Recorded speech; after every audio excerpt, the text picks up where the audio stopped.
topik untuk Malang Autism Summit ini, apa aja yang akan dibicarakan di dalamnya itu sangat related sama orang tua dan guru.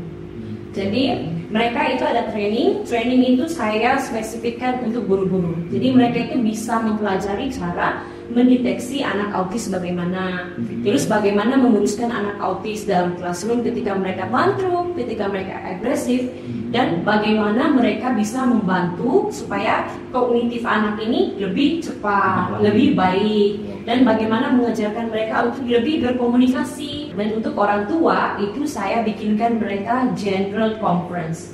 Jadi general conference itu topik-topik yang saya bikin adalah untuk orang tua, bagaimana mereka merawat diri walaupun anaknya autis, harus menjaga psikologi mereka juga.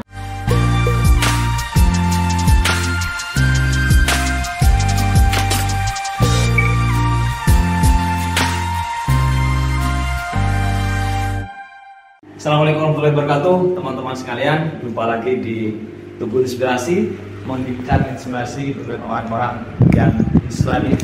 Kali ini saya kira kita akan bicara dengan orang yang spesial. Beliau adalah Dr. Wina. Apa tadi? Benar. Panggilannya? Panggil Wina aja. Apa nama dokter? Ya, alhamdulillah. Sudah lama di Malang ini? Sudah banyak kali saya datang ke Malang. Ekspresi apa sih yang ditangkap pertama kali sampai ke Malang? Ini pengalaman kan Dr. Wina ini ternyata teman-teman dari negara tetangga ya, sangat jauh sekali. Tapi beliau jauh-jauh datang ke sini untuk melakukan suatu hal yang akan kita bicarakan nanti. Tapi kita perlu ekspresi seperti apa sih pengalaman pertama saat Di Malang. Di Malang itu pertama kali saya tiba di Malang, ekspresi yang pertama itu dingin ya. Dingin. Compare to di Jakarta atau di kawasan yang lain, sebenarnya di Malang itu lebih dingin. Dan mungkin banyak sekali universitas di dalam Malang ini compare to tempat-tempat yang lain. Iya. Memang kota pendidikan Malang. Iya. Cuma mungkin agak macet sedikit ya barangkali ya. Kalau macet, kalau dibandingkan sama Malaysia, jauh sekali, di sini macet sekali. Tapi lebih sebenarnya kalau the environment-nya aman sih, sangat-sangat nyaman di Malang. Oke, baik, Dr. Wina, kita akan bicara soal autism teman-teman ya, yang sebentar lagi akan ada summitnya yang akan diselenggarakan di kampus UNM di Malang. Dokter, kenapa harus konsen di bidang autism? Kenapa harus konsen di bidang autism? Jadi begini, kan semua pun tahu ya kalau saya ini datangnya dari Malaysia. Betul. Kenapa bikinnya di Indonesia? Actually kalau di Malaysia itu the government ya itu sangat fokus untuk anak-anak autis. Soalnya di sana autism itu sudah menjadi penyakit nomor 1 terbanyak di Malaysia. Dan dalam 1 tahun itu ada 9.000 anak yang didiagnose sebagai autism. Jadi kita itu buka banyak sekali therapy center, facilities, in term of akta-aktanya, regulationnya itu berkaitan untuk anak-anak autis. Juga dari sistem educationnya, kita itu fokusnya banyak ke autism. Jadi kita itu memang lebih melihat autism ini karena mereka ini kan dari kecil kita tidak melihat mereka sebagai satu masalah. Mereka tidak ada physical disability, bisa berjalan, bisa berlari, bisa semuanya. Nampak normal. Iya, nampak normal. Tapi semakin mereka itu gede dan membesar dan dewasa, mereka itu akan menjadi orang yang akan memimpin negara.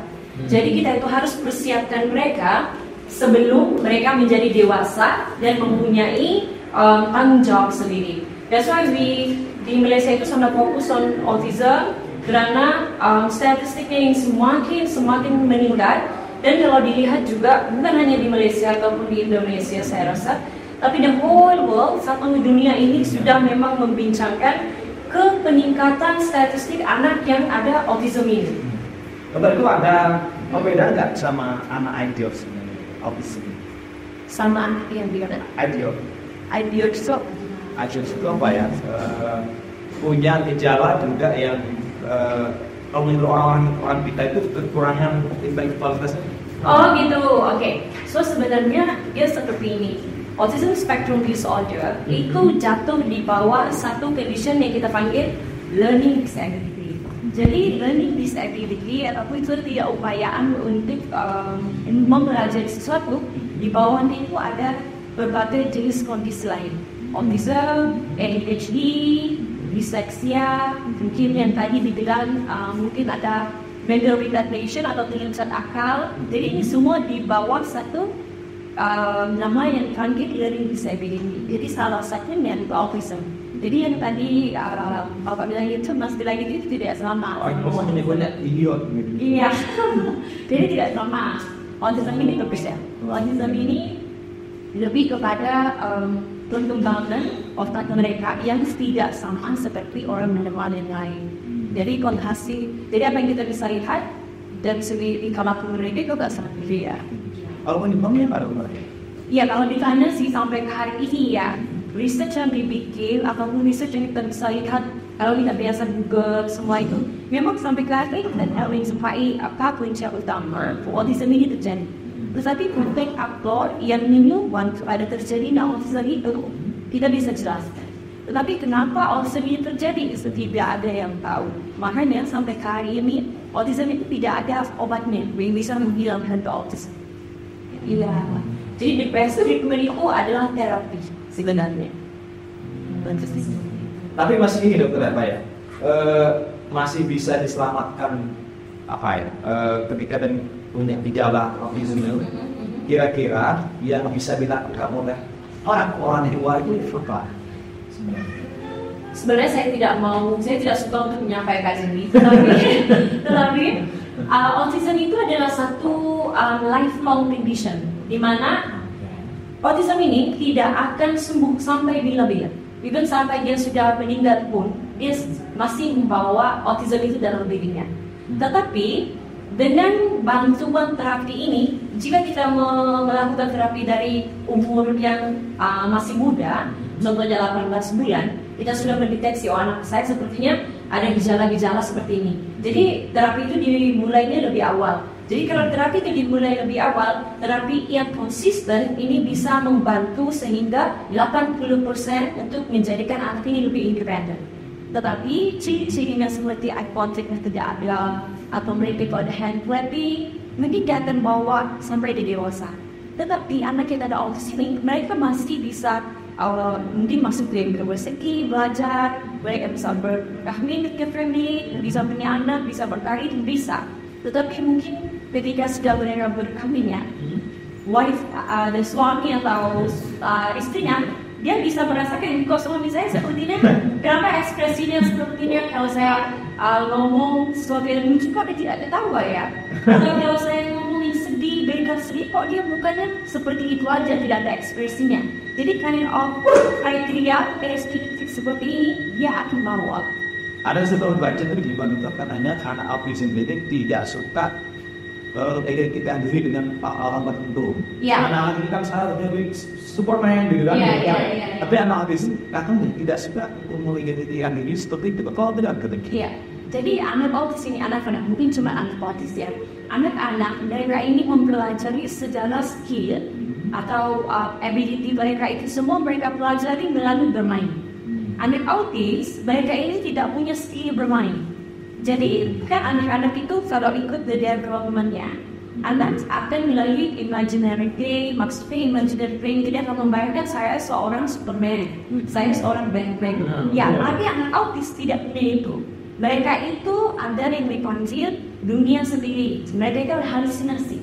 Jadi halusinasi mereka itu, mereka merasa seperti dia punya teman yang ngomong selalu ke mereka, dan dia bisa melihat sesuatu seperti dia itu punya teman. Jadi dia tidak melihat Batman, Superman itu sebagai superhero-nya.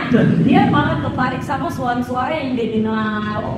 Jadi that's why autism ini menjadi satu kriteria atau kondisi yang sangat spesial compared kondisi yang lain, karena autism ini ada hallucination, di mana kondisi-kondisi autism lain mereka tidak pernah hallucination. Even ADHD atau di Indonesia ADHD ya. ADHD mereka bisa ngomong, tetapi autis tidak bisa ngomong. ADHD ini tidak akan halusinasi, tapi autis punya halusinasi. Karena itu orang tua akan berpikir, anak saya ini cuma ngomong sendiri, anak saya ini suka bermain sendiri, apakah anak saya ini ada jin di dalam badannya. Tidurnya di bawah, di bawah kasur, dia tidak mau bermain sama orang. Di sekolah juga nanti gurunya akan bilang ke orang tua, ibu kok anak ibu sebenarnya main sendiri, dia tidak mau main sama teman-temannya. Jadi di situ orang tua akan berkata, mungkin anak saya ini punya jin. Ya ini budaya yang terjadi bukan cuma di Malaysia, di Indonesia juga saya kira. Tapi beberapa kasus tuh orang yang bilang anak autism katanya dia punya genesitas yang dikemas. Iya, oke. Bener gak itu? Sebenarnya sih kalau di berita-berita itu ya, kalau di berita-berita 1.000 anak autis cuma 2 yang menjadi tokoh itu yang jadi foto-foto. Yang lagi 998 itu development IQ-nya tinggal sedikit. Nah, tapi kan kita ini cenderung untuk memberi semangat ke orang tua. Jadi kita pun mau bilang ke orang tua, nggak apa nanti anak itu bisa jadi seperti ini, bisa jadi seperti ini. Tapi bukan semua. Jadi mungkin itu bisa sih sebenarnya komitmen dari orang tuanya. Kalau mereka konsisten sama kondisi anaknya untuk mendapatkan obat terapi, pasti ada progresan. Betul. Kalau anak autis ini ya udah besar, udah menikah, minat itu dipunkan. Oke. Satu yang tadi saya bilang, punca utamanya untuk autis ini kita memang tidak tahu. Tetapi faktor yang menyumbang kepada autis ini salah satunya adalah genetik. Selama saya bekerja ya dengan anak-anak autis itu, 50% orang tua punya genetik autism. 50% lagi memang tidak ada sejarah autism, tapi punya anak autism.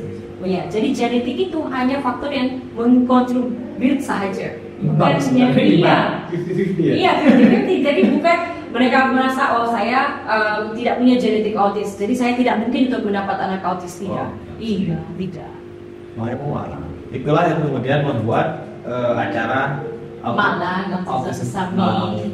Iya. Yang akan diselenggarakan tanggal 3 sampai 5 Oktober di Malang Creative Center. Saya sebelum penasaran, kenapa kok yang di Malang ya? Atau Indonesia dulu, kenapa kok di Indonesia ya? Di Indonesia terus datang ke secara spesifik di Malang. Apa memang kita punya problem itu ya? Jadi begini, sebenarnya saya itu sudah melakukan kegiatan ini di Malaysia itu sudah 4 kali. Every year, setiap tahun kita organize yang dipanggil Johor Autism Summit. Jadi Johor Autism Summit ini kita selenggarakan setiap tahun, dan setiap tahunnya itu partisipannya itu lebih dari 3.000 orang di Malaysia.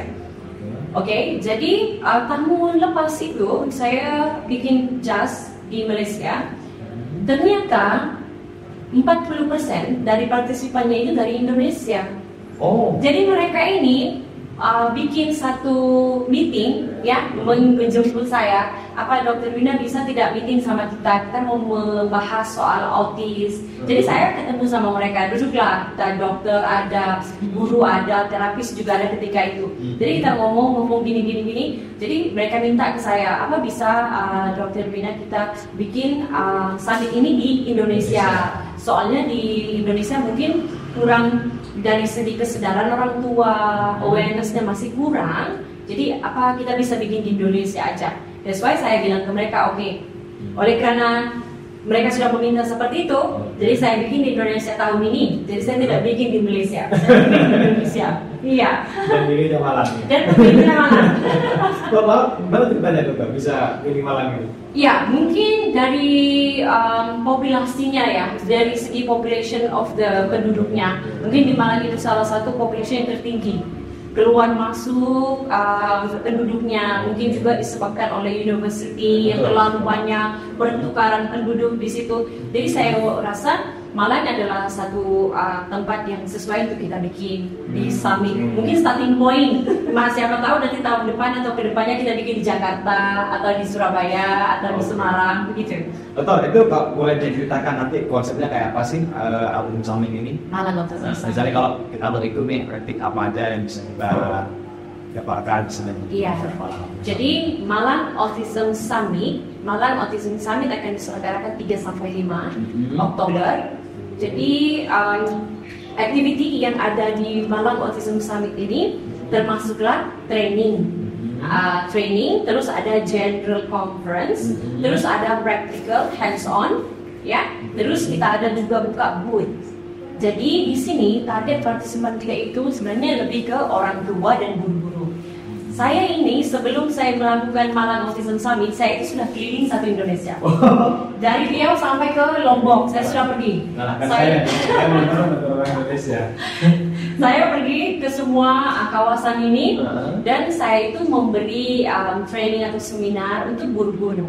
Jadi guru-guru di Indonesia itu ya, saya bukan bias ataupun gimana, tapi sepertinya antusias orang tua dan juga guru-guru di Indonesia untuk mempelajari skill-skill baru, bagaimana mereka bisa mendeteksi, bagaimana mereka bisa menguruskan anak-anak autis dalam classroom.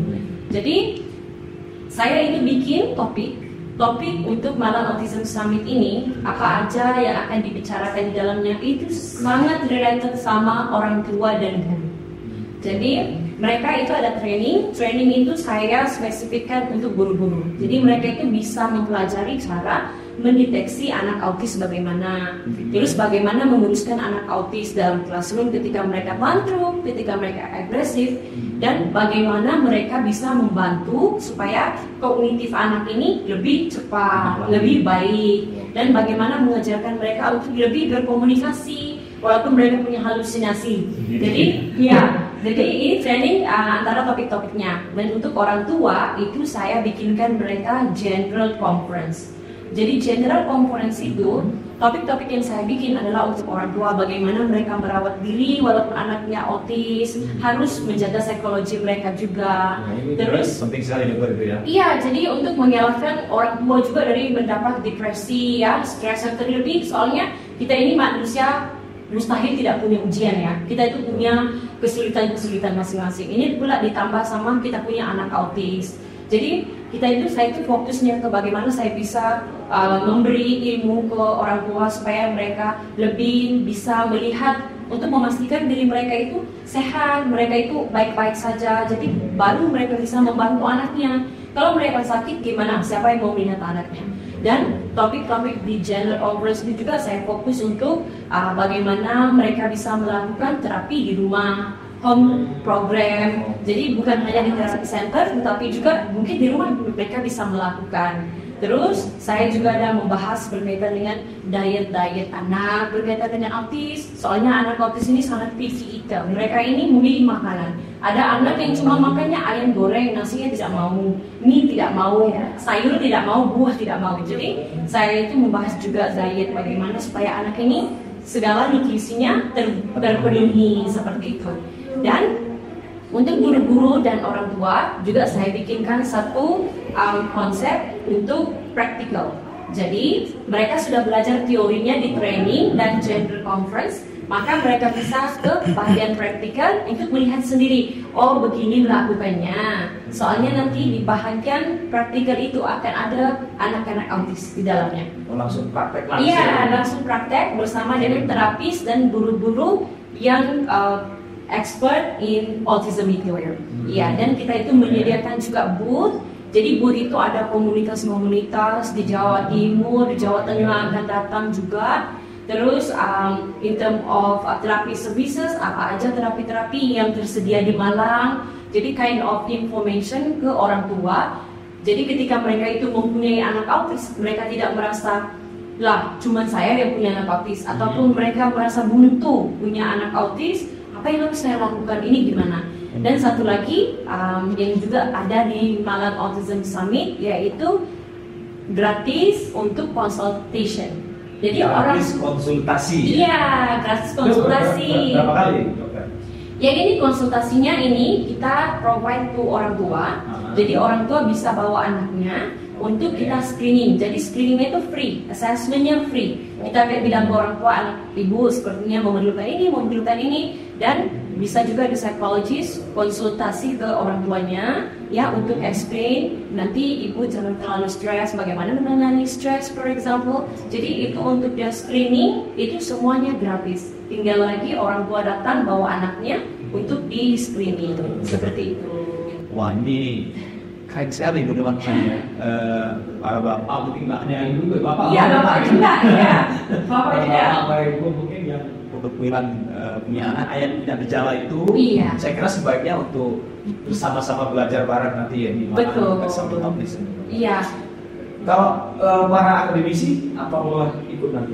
Iya, untuk para akademisi juga iya bisa terbuka untuk mereka. Topik-topik yang disediakan juga bukan hanya fokusnya ke orang tua aja. Sebenarnya sih terbuka. Tapi memang untuk akademisi itu kalau mereka mau mempelajari in term of bagaimana neuroscience anak autis ini, bagaimana untuk mungkin research, itu bisa, mereka bisa datang ke sana. Akan ada banyak orang yang expert akan mendiskusikan berkaitan dengan autis ini.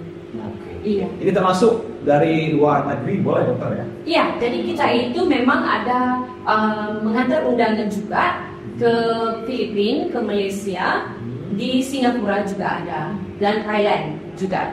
Oh, ini internasional. Iya. Nah, nanti pasca ini dokter, ada tidak lanjut nggak? Misalnya ini kan tentu saja maka itu dan para abang itu akan berkumpul nanti pada tanggal ini yang sampai Oktober ya.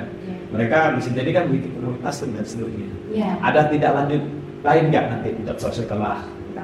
Sebenarnya sih, saya kalau ditanya yang berkaitan dengan Autism Summit ini, sama ada Indonesia Autism Summit atau Malang Autism Summit atau Johor atau Malaysia Autism Summit, objektifnya itu sama, tetap sama. Itu adalah untuk memberikan impact yang besar ke negaranya, bagaimana mereka menyediakan ya, mempersiapkan anak-anak autis ini. Jadi di Malaysia itu pertama kali saya bikin Autism Summit itu langsung menjadi blueprint ke kerajaan kita, ke government Malaysia. Jadi mereka itu come out sama undang-undang baru dari segi kesehatan, dari segi education, dari segi sekolah mereka, dari segi sosial mereka. Jadi government itu mereka come out dengan ide-ide ini.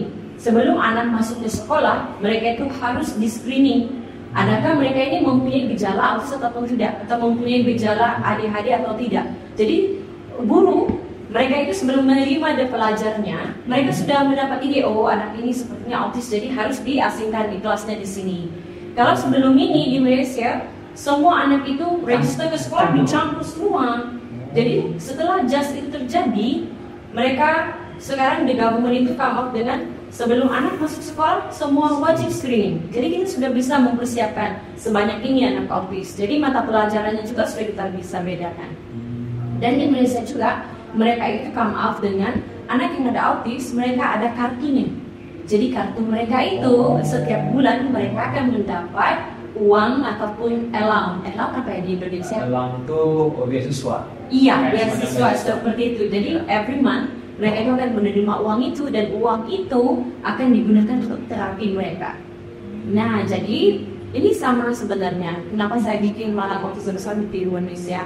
Karena the same thing, saya itu mau membuat satu blueprint yang mungkin nanti bisa disampaikan ke pemerintah. Ya, iya. Jadi bisa kita melibatkan posyandu mungkin untuk screening anak, ya kader-kadernya lebih mengerti berkaitan dengan anak autis, bukan hanya orang tuanya saja, tapi mungkin gurunya tahu, kadernya tahu, terus perawat-perawat semuanya tahu. Jadi pemerintah have to come out with sebanyak ini anak autis yang ada di Indonesia, dan kita harus mempersiapkan negara kita sebelum anak autis ini menjadi lebih banyak. Soalnya autis ini, kalau sebelum ini kita punya pandemi kita COVID ya, autis akan menjadi pandemi in the future. Ingat, saya cakap hari ini lagi 5 tahun cari saya memang akan menjadi pandemi. Because in Malaysia sekolah itu sekarang sudah tidak bisa lagi menampung autis. Kami itu terpaksa membuka sekolah bangunan baru untuk anak autis. Khusus untuk mereka. Soalnya mereka terlalu ramai. Dan kalau dan autis ini tidak bisa hanya satu pihak bekerja.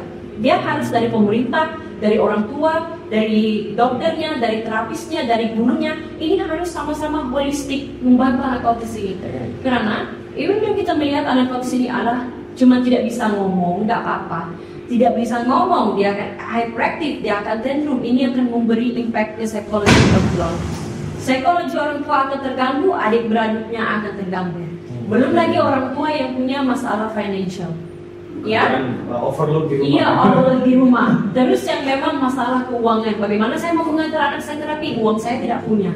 Jadi ini semua akan memberi psychology damage ke masyarakat yang ada di Malaysia maupun di Indonesia. Jadi pemerintah itu harus lebih hati-hati dan lebih fokus bagaimana mereka membangun akta-akta, regulasi-regulasi berkaitan dengan autis. Persediaan guru sebelum dia menjadi guru untuk autis, dia harus mempunyai ilmu, harus mempunyai knowledge berkaitan dengan autis. Tidak bisa dia guru masuk mengajar anak autis tantrum, dia ikut tantrum. Jadi kan tidak menjadi ya untuk mengajar mereka. Ikut stres kan? Iya, itu stres. Dan kita itu punya harus ada modulnya. Jadi mungkin in term of research ya, research dari university, mereka itu bisa bergabung, universitas bergabung, come out with the research, this is the module untuk anak autis di Indonesia. Soalnya untuk sekarang kebanyakan riset kita ambil ini, kita ambil dari luar negara, kita ambil dari Eropa, kita implement di negara kita. Tetapi di negara kita kan sama dengan negara mereka, culture-nya itu lain, berbeda, tidak sama. Jadi mungkin ada 1-2 komponen yang kita tidak bisa implement di negara kita. Soalnya tidak sama dengan budayanya. Perlu penyesuaian. Iya, makanya di universitas ini mereka mungkin bisa duduk, oke, kita come up ini modul pengajaran di sekolah, di-standardized-kan the whole Indonesia. Ini modulnya untuk anak autis. Untuk orang tua, ketika anaknya punya autis, apa jalur-jalur yang harus dia lalui supaya anaknya mendapat perawatan yang seharusnya. Karena autis ini kalau diberikan terapi atau rawatan dari awal, itu akan sangat membantu dan progresnya akan sangat cepat. Itu kalau anak ini tidak bisa ngomong, di umur 18 bulan, 2 tahun, 3 tahun tidak bisa ngomong, 5 tahun dia pasti bisa ngomong. Kalau terapinya itu konsisten. Tapi kalau kita ini seorang tua, kita ini lebih denial, menafikan ya, oh, nggak apa-apa ini, nggak apa-apa, nggak akan jadi apa-apa. Jadi yang penting itu kalau saya bisa menyampaikan ke orang tua yang ada di luar sana ya, yang pertama itu harus acceptance, penerimaan saya itu punya anak autis dan anak saya ini memang autis dan membutuhkan bantuan dari luar. Saya tidak bisa sendiri. Yang kedua itu harus komitmen.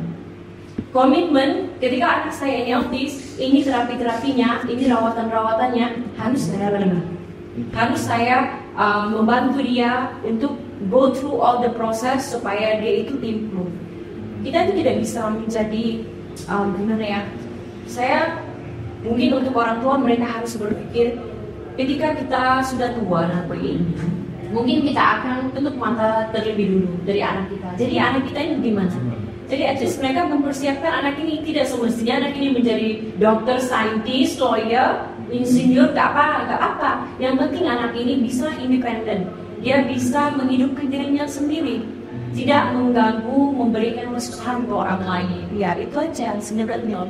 Jadi artinya ya saya menangani autis ini tidak waktu. Iya. Berdiri. Iya. Pemerintah mungkin yang paling penting juga pemerintah. Iya, pemerintah. Saya tidak tahu di Indonesia apakah punya kesadaran yang sesadar itu. Tapi paling tidak malah autism summit ini akan memberikan satu pembuka baru lah ya untuk menyadari persoalan autism ini. Iya. Dokter, kalau dari sisi usia sebenarnya paling cocok waktu bayi itu usia berapa bulan untuk diidentifikasi anak ini normal atau tidak? Itu umur anak 18 bulan. 18 bulan kita sudah bisa melihat kok anak ini saya panggil tidak respon. Nggak respon. Kita panggil Ali kok tidak respon. Terus kalau saya lihat kemana dia sambil saya ngomong ciluk kok dia tidak melihat. Jadi this kind of issue ini sudah bisa kita deteksi dari umurnya 18 bulan. Sudah ada kind of the karakteristik itu. Dan semakin dia membesar, kriteria itu akan lebih banyak. Until sehingga dia berumur 2 tahun 6 bulan, itu akan ada masa untuk mendapatkan diagnosisnya. Itu adalah pada umur 2 tahun 6 bulan. Jadi 18 bulan belum bisa diberikan diagnosis, belum. Tapi kita sudah bisa melihat, kok anak saya seperti ini, kok dipanggil tidak respon, kok dia tidak ada eye contact, atau dia ini kok selalu ada hand flapping. Ini dipanggil hand flapping, ini biasa memang ada di anak autis. Dan mereka ini kok suka jinjit ketika berjalan kaki ya. Jadi ini kriterianya akan kelihatan sehingga umurnya 2 tahun 6 bulan baru dokter akan memberikan confirmation diagnosis. Dicoplah anak ibu punya autis. Karena di umur 2 tahun 6 bulan ketika itu all the criteria akan menumpuk semuanya di sini. Pada usia 2 tahun 6 bulan. Iya, 2 tahun 6 bulan. Jadi tapi itu saya selalu bilang ke orang tua, di Jepang ya, di Jepang itu umur di rakyatnya 18 bulan itu sudah harus semua bawa anak untuk assessment whether anak ini punya learning disability, autis ataupun tidak. Kalau memang ada ciri-cirinya, walaupun belum dikasih konfirmasi, itu harus melalui rehabilitasi. Harus. Itu wajib. Kalau mereka tidak melakukan itu, mereka akan dikenakan hukuman. Jadi di Jepang itu memang sangat lebih standar ya, the procedure untuk anak-anak yang ada autis. Makanya mereka itu ada satu lab, ya, labnya itu mereka itu melihat bagaimana keadaan atau keadaan brain anak yang ada autis sama anak yang tidak ada autis. Jadi mereka itu compare, apa ya, in Indonesia compare, membandingkan apa bedanya otak anak autis sama otak anak yang tidak ada autis. Jadi mereka melihat, loh, rupanya jumlah sel otak anak itu yang di autis itu sedikit compare ke anak yang normal. Di normal itu selnya itu berbilion-bilion. Itu bisa berapa kalau dicek pakai itu? Mereka itu cek di dalam labnya dia dan mereka itu menggunakan alat-alat yang sangat canggih gitu. Kalau usianya kira-kira berapa? Dari umur mereka 2 tahun 6 bulan itu sudah bisa dilihat. Iya, sudah dicek. Jadi mereka itu akan membandingkan, lah, pantesan ini informasinya tidak terlalu banyak. Yang ini banyak, soalnya sel-sel di sini sedikit, sel-sel yang anak normal ini terlalu banyak. Jadi kan pencantuman sel itu terjadi lebih cepat ya. Jadi kalau anak autis, selnya itu bergeraknya perlahan. Jadi pencantuman itu juga agak pelan. Makanya informasi, walaupun kita mengajarkan mereka ini merah, besoknya dia sudah lupa. Ini apa? Ataupun dia itu akan ngomong satu bahasa aja. English, ya, dia bilang red. Terus kita tunjukkan ini apa? Ini merah, bukan ini red. Sedangkan ini benda yang sama ya. Iya, jadi seperti itu brain anak autis ini bekerja. Tapi apa masih bisa punya bakat nanti dokter? Punya, anak autis itu memang punya bakat. Mereka itu punya bakat yang orang lain tidak punya. For example, ada anak autis yang mereka itu bakatnya in terms of mathematics. That's why di Australia itu ada satu orang profesor. Nah, saya itu pernah ketemu sama profesor ini, di mana dia itu profesor yang sangat expert in terms of statistik. Jadi kan kita bikin research, ya riset itu kan ada pengiraan ini sama ini apa maksudnya, ini sama nomor ini maksudnya apa. Yang bisa melakukan itu cuma dia, dan dia itu autis, profesor autism dan sangat expert in terms of statistik. Nomor itu seperti mainan dia, seperti teman-teman bermainnya dia. Tapi ketika kita bertanyakan ke dia berkaitan dengan sejarah atau ini apa, ini siapa, ini kamu bisa tidak ngomong sama orang ini, discuss, nggak akan dia pergi, nggak akan, dia cuma mau sama nomor.